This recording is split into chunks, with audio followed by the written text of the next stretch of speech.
Welcome to GBK publications. Diego Garcia దీవి దాని యొక్క భౌగోళిక వ్యూహాత్మక ప్రాముఖ్యత అనేటటువంటిది కానీ మనం చూసినట్లయితే, దిగోగాషియా అనేటటువంటిది ఒక దీవి, ఐలాండ్ అనేటటువంటిది. ఈ దీవి ఎక్కడ ఉందంటే వచ్చేసి మనకి చాగోస్ ఐలాండ్స్ అనేటటువంటివి ఉంటాయి. వాటిలో ఒక దీవిగా వచ్చేసి ఏమవుతుందంటే దిగోగాషియా అనేటటువంటిది ఉంటుంది. ఈ దిగోగాషియా అని కానీ చూసినట్లయితే ఇండియాకి దాదాపు 1600 కిలోమీటర్స్ డిస్టెన్స్లో వచ్చేసి ఉంటుంది, దక్షిణ భారతదేశానికి వచ్చేసి. ఈ దిగోగాషియా ఐలాండ్ హిందూ మహాసముద్రంలో వచ్చేసి అత్యంత ప్రాముఖ్యతను కలిగినటువంటిది. ఇది రెండవ ప్రపంచ యుద్ధ కాలం తర్వాత వచ్చేసి ప్రపంచవ్యాప్తంగా తమ ఆధిపత్యం కోసం అమెరికా, రష్యాలు రెండు వచ్చేసి వివిధ ప్రాంతాలలో తమ యొక్క యుద్ధ స్థావరాలను వచ్చేసి ఏర్పాటు చేసుకోవడానికి ప్రయత్నాలు చేశాయి.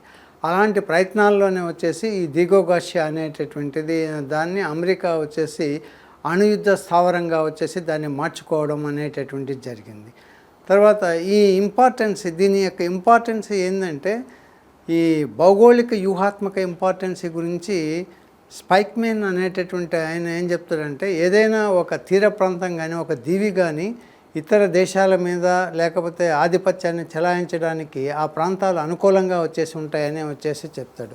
అదే కాకుండా సముద్రం అవిభాజ్యము, నౌకాదళం సర్వవ్యాప్తం అనేటటువంటిది. అందుకని అమెరికా అనేటటువంటిది ఈరోజు తన యొక్క నౌకాదళ ఆధిపత్యం చేత ఎక్కడికైనా సరే తన నౌకలను పంపించి వాటి మీద ఏమవుతుందంటే ఇతర దేశాల మీద వచ్చేసి ఒత్తిడిని పెంచడానికి అవకాశం అనేటటువంటిది వచ్చేసి ఉంటుంది. కాబట్టి ఈ రకంగా ముందుగా ఆలోచించారు కాబట్టి వాళ్ళు ఈరోజు ప్రపంచంలో వచ్చేసి అత్యంత ఉన్నతమైనటువంటి స్థానంలో ఎదగడానికి అదొక కారణం అనేటటువంటి.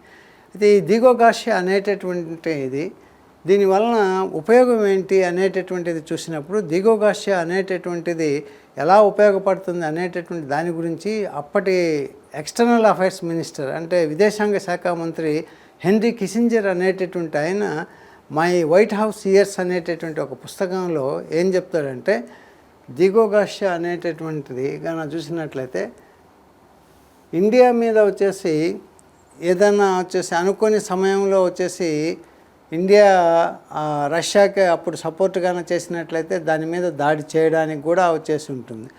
అదే రకంగా రెండవదిగా చూసినట్లయితే మనకి ఇక్కడ మలక్కా స్ట్రైట్ అనేటటువంటిది ఉంటుంది. ఈ మలక్కా స్ట్రైట్ను వచ్చేసి నియంత్రణలో వచ్చేసి ఉంచుకోవడానికి వచ్చేసి అవకాశం ఉంటుంది. ఎందుకంటే తూర్పాసియా దేశాలతో వచ్చేసి వాణిజ్యం అనేటటువంటిది ప్రధానంగా ఈ మలక్కా స్ట్రైట్ గుండా వచ్చేసి జరుగుతుంది. ఇప్పుడు చైనాకి ఎగుమతులు కానీ దిగుమతులు కానీ ఈ మలక్కా స్ట్రైట్ గుండా వెళ్లాల్సి ఉంటుంది. కాబట్టి చైనాను కూడా కంట్రోల్లో పెట్టుకోవడానికి అవకాశం అనేటటువంటిది ఉంటుంది. తర్వాత అదే రకంగా అంటార్కిటికా మీద వచ్చేసి ఆధిపత్యాన్ని వచ్చేసి చెలాయించడానికి, ఇండియన్ ఓషన్లో ఉండేటటువంటి ఖనిజ సంపద, ఖనిజ వనరులను వచ్చేసి వెలికి తీసుకోవడానికి, అదేవిధంగా మధ్యప్రాచ్య దేశాల్లో వచ్చేసి ఉండేటటువంటి పెట్రోలియం వనరుల మీద ఆధిపత్యాన్ని కలిగి ఉంటుంది. ఎందుకంటే 3/4 వచ్చేసి నీకు పెట్రోలియం డిపాజిట్స్ ఆ ప్రాంతంలో వచ్చేసి ఉన్నాయి కనుక వాటిని నియంత్రించడానికి అవకాశం అనేటటువంటిది ఉంటుంది. అందుకని దిగోగాషియాను వచ్చేసి తన యొక్క యుద్ధ స్థావరంగా ఆనాడు అది ఏర్పాటు చేసుకుంటే, ఈనాడు ఏమవుతుందంటే ఇక్కడి నుంచి ఇరాన్కి వచ్చేసి ఏమవుతుందంటే దాడులు చేయడానికి ఇది అనుకూలంగా వచ్చేసి ఉంది. దాదాపు 4000 కిలోమీటర్ల దూరంలో ఉండేటటువంటి ఇరాన్ని ఈ దిగోగాషియా నుంచి నీకు ఏమవుతుందంటే దాడులు చేయడానికి తమ యొక్క F-52 బాంబర్స్ను వచ్చేసి ఉపయోగించడం అనేటటువంటిది జరుగుతూ వచ్చేస్తుంది. ఈ రకంగా వచ్చేసి దిగోగాషియా అనేటటువంటిది ఇటీవల వార్తల్లో వచ్చేసి చాలా ప్రముఖంగా వచ్చేసి కనిపిస్తూ వచ్చేసి ఉంది. అదేవిధంగా జియో స్ట్రాటజిక్ థియరీస్ అనేటటువంటిది రాజకీయ నాయకులకి చాలా అత్యంత ప్రాముఖ్యత కలిగి ఉండాలి. కానీ దేశంలో ఉండేటటువంటి రాజకీయ నాయకత్వం అనేటటువంటిది మన దేశంలో సరైనటువంటిది లేకపోవడం వల్ల, మనం ఈ వ్యూహాత్మకత లేకపోవడం వల్ల మనం అనేక భూభాగాలని చాలా ఫ్రీగా ఏమవుతుందంటే ఇతరులకు వచ్చేసి దారదత్తం చేయడం, ఇవన్నీ వచ్చేసి జరగడం వల్ల ఈరోజు అనేక గడ్డు పరిస్థితులను ఎదుర్కోవడానికి కారణమవుతుంది. కాబట్టి జియో స్ట్రాటజిక్ అంటే భౌగోళిక వ్యూహాత్మకత అనేటటువంటిది చాలా ఇంపార్టెన్సీని వచ్చేసి కలిగి ఉంటుంది. ఏ ప్రాంతమైనా సరే వచ్చేసి దాన్ని మనం కాపాడుకోవాల్సినటువంటి బాధ్యత వచ్చేసి ఉంటుంది.